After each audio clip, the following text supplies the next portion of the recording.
Now we move to the third presentation. The title is "The New Normal Will Not Be Normal, Taking Care of Your Students' Mental Health in an Online Environment." Speaker is Professor Teresa Stone from University of Newcastle in Australia. She is an editor-in-chief, nursing and health sciences, and a visiting professor in a number of universities across Asia and in Australia. Professor Stone, the floor is yours. Hello, my name's Professor Terry Stone, and I'm going to be talking to you about the new normal will not be normal and how to take care of your students' mental health in an online environment in this so-called not normal normal. To introduce myself a little, I'm Editor-in-Chief of Nursing and Health Sciences. I'm working in Japan, mostly from my sitting room at the moment in Australia, but still work for Chiang Mai University and across Asia. So I'm going to be talking today about the impacts on mental health of the COVID-19 virus economically in terms of symptoms of mental health, and then talking about what it is that we need to do to look after our students. The economic impacts of this virus are, in using a word that everybody keeps saying at the moment, unprecedented. And in other words, it's one of those historic moments that's going to actually fast forward a whole lot of other crises like wars, revolutions and so on, and processes that normally take decades or longer unfold in a couple of weeks. And it's going to be the political, economic and psychological event of our lifetimes that will drive disruption and transformation for years to come. You really want to hope that this isn't the first of a number of viruses, which is my concern. The economic impact of the Spanish flu was similar, and we're seeing that play out in education and across the world in a number of ways. We've also seen that panic spreads faster than pandemics. What they didn't have in the Spanish flu was, of course, the social media, spreading panic, disinformation and deliberate disinformation in a lot of cases.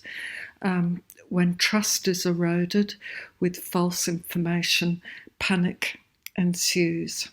And a lot of the videos and things that we've seen actually can create fear, and this can go viral. Reassuring advice from experts may be not heard when people are escalating panic with disinformation. In Australia, people were laughing at those people that were getting toilet paper and other things such as pasta and hoarding them. But really this is just a natural kind of instinct when everything else is out of our control. Of course, stress and PTSD has been very common across the board with emergency workers and in health workers.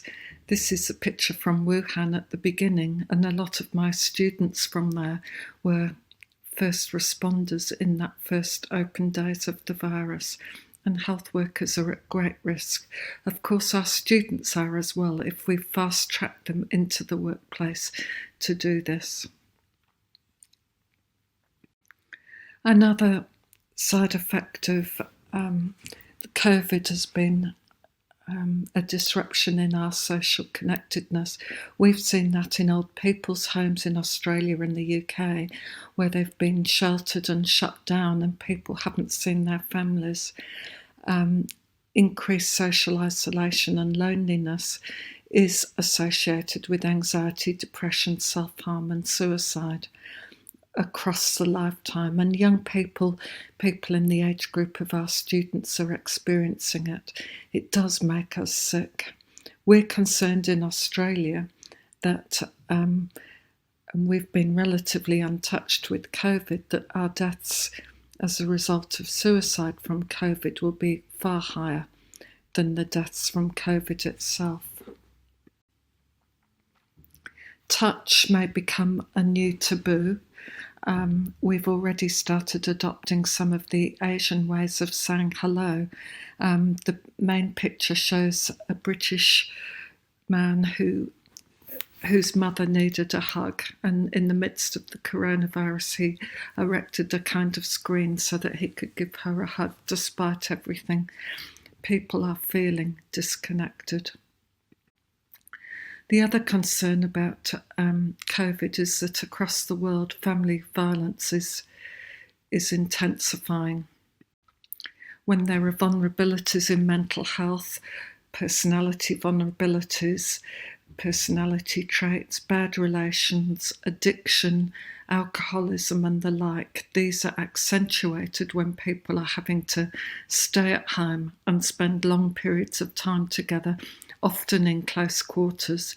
Some people don't have palatial homes and are trying to survive in very small rooms, and there's been a rise in violence and divorces right across the world.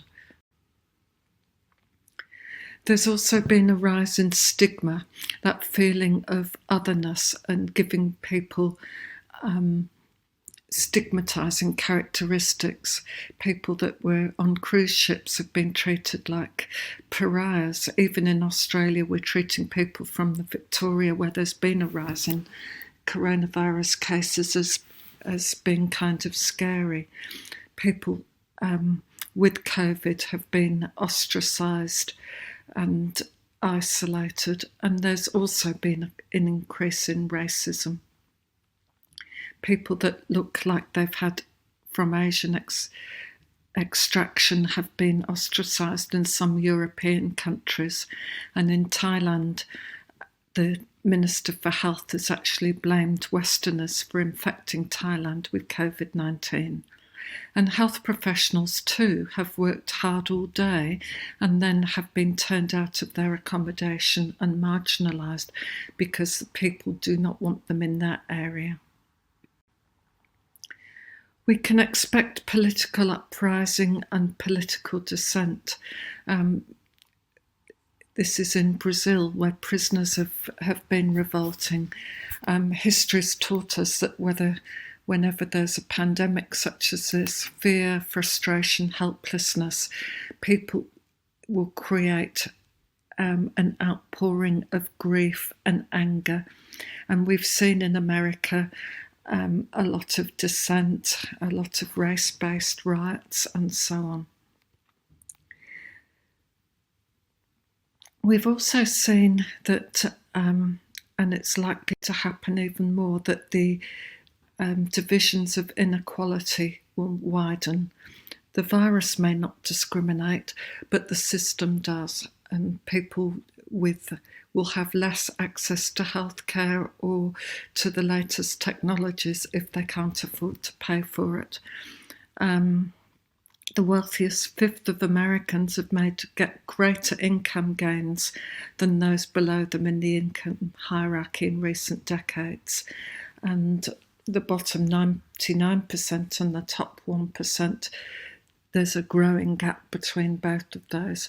That gap is going to be exacerbated by this crisis right across the world. There have been some good things happen. The rise of telemedicine. In Australia, when we couldn't go to our GPs, we were able to access health online and via phone, and it was very popular. It saved us waiting in crowded waiting rooms. It was convenient and it was accessible and cheap. How can we bring this kind of technology into mental health care and also into connecting with our students in this online environment? Our students may have religious affiliations, and this COVID-19 virus has made religious worship look very different. Churches have been shut down, mosques have been shut down. It's nice to see that the Thai Buddhists have actually combined a sense that God will look after us, or Buddha will look after us, with actually taking some practical steps and using face shields and masks, as well as relying just on faith. Sadly, we have become more monitored through our devices as necessity, and this may be misused by particular governments.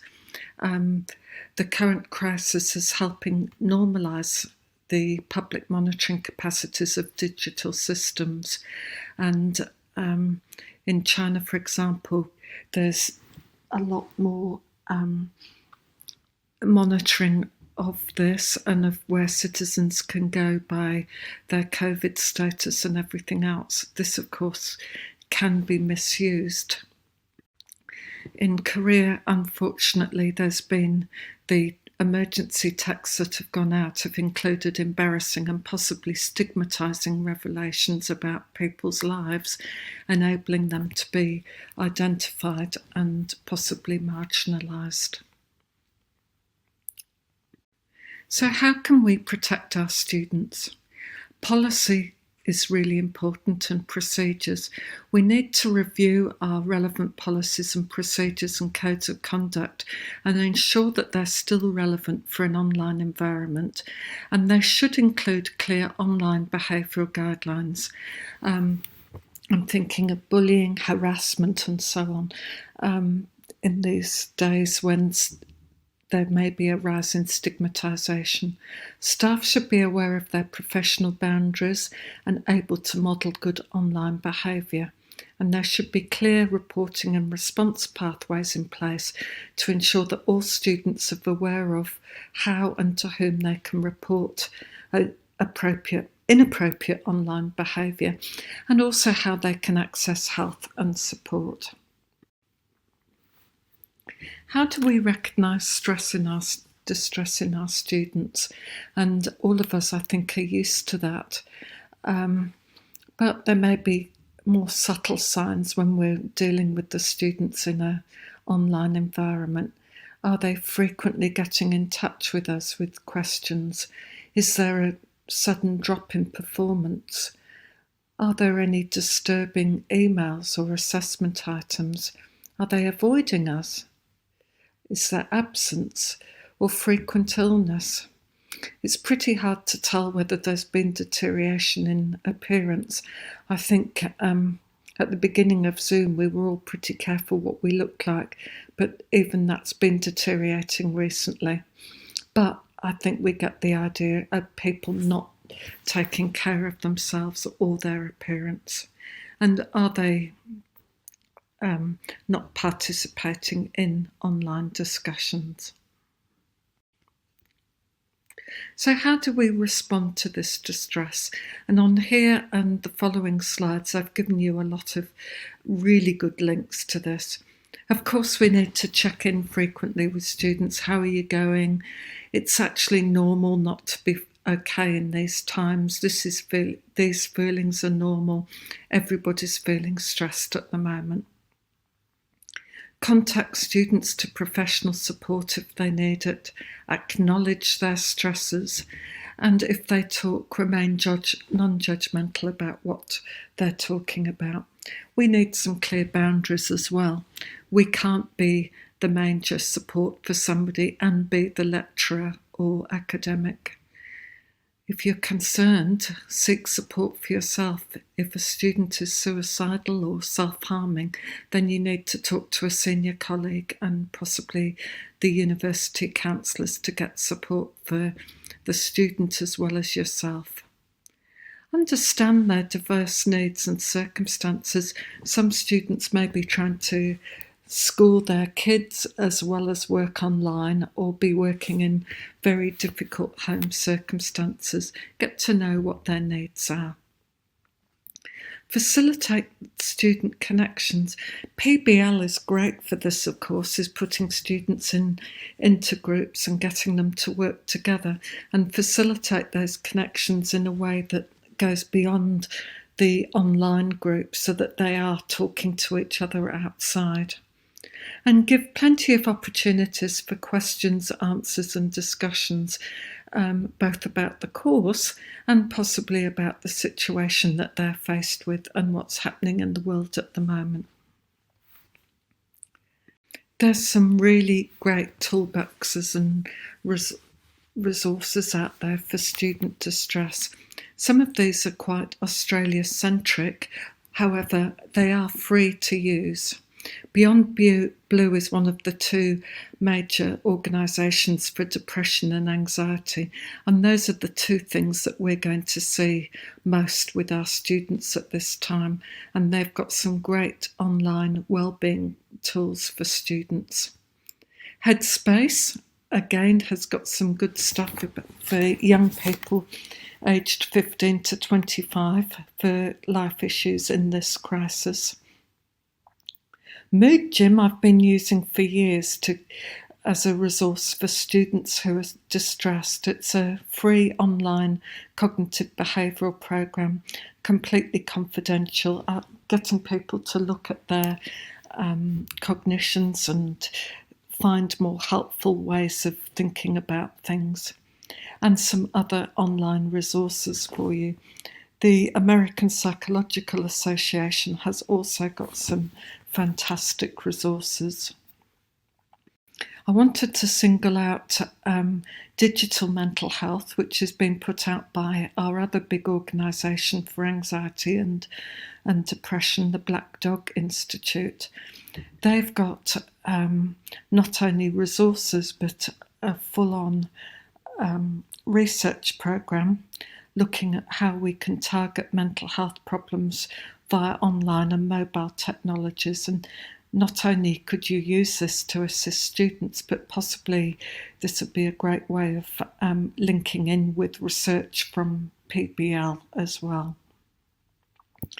Another great resource is This Way Up, and there's a number of free practical strategies for dealing with study stress and so on for our students.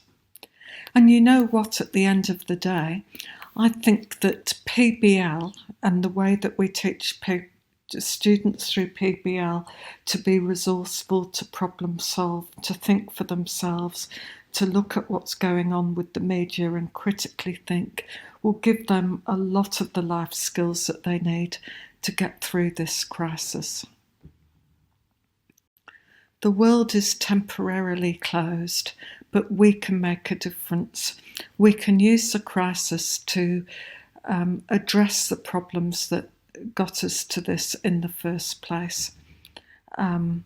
We can protect our environment, look after each other, tackle inequalities, try to be as kind to each other as we possibly can.